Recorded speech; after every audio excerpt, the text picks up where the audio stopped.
ఇవాళ ఏ డేనో మీకు తెలుసు, ఆల్రెడీ నేను అనౌన్స్ చేశాను. వెడ్నెస్డే అని మాత్రం చెప్పకండి మీరు.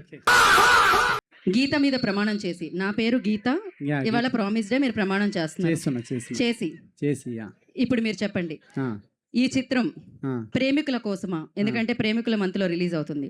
ఫ్యామిలీ కోసమా? ఎవరి కోసం? ప్రేమించి ఫ్యామిలీ అయిన వాళ్ళ కోసం. మరి ఫ్యామిలీ అయ్యాక ప్రేమించిన వాళ్ళు ఏమవ్వాలి? వాళ్ళు ఈ సినిమా చూడాలి కంపల్సరీ. అంటే బేసిక్ గా మీరు ప్రేమ అనేది కామన్ గా తీసుకోవాలంటున్నారు. అవునండి, అవును. ఎవరి మధ్య ప్రేమ ఉన్నా.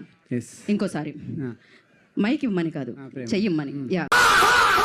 సో ఇప్పుడు మీరు ఎప్పుడైనా ప్రేమించారా? నేనా? లేదండి, లేదు. మీ క్లాస్మేట్ కూడా ఇక్కడే ఉన్నారు కాబట్టి. ఇప్పుడు ఈ సినిమా చేసిన తర్వాత అందరూ అంటున్నారు విశ్వక్సేన్ గారు అనుదీప్ లా మారారు అని చెప్పి. మరి మాస్ కా దాస్ అక్కడ మాస్. అనుదీప్ ఏ రేంజ్ మాస్ లో మారారు? నేను ఫస్ట్ నుంచి మాసే కదా. నేను ఏదో ఒక మాస్ డైలాగ్ కొట్టండి మీరు ఇప్పుడు. మాస్ డైలాగా? బేసిక్ గా వ్యాలంటైన్స్ డే ముందు రోజు మీరు ఈ సినిమాని మా అందరికి అందించడం జరుగుతుంది. జనరల్లీ ప్రేమికులు వ్యాలంటైన్స్ డే అంటే చాలా వరకు ప్రైవసీ కోరుకొని మాట్లాడుకుందామని థియేటర్లు ఖాళీగా ఉంటే అక్కడికి వెళుతూ ఉంటారు. కానీ ఇప్పుడు మీ సినిమా వేయడం వల్ల థియేటర్లు అన్ని ఫుల్ అయిపోతున్నాయి. దానివల్ల వాళ్ళు మాట్లాడుకోలేకపోతున్నారు. ప్రైవసీ కొంచెం ప్రాబ్లమ్ ఇష్యూస్ అవుతున్నాయి. దీని బాధ్యత ఎవరు తీసుకుంటారు?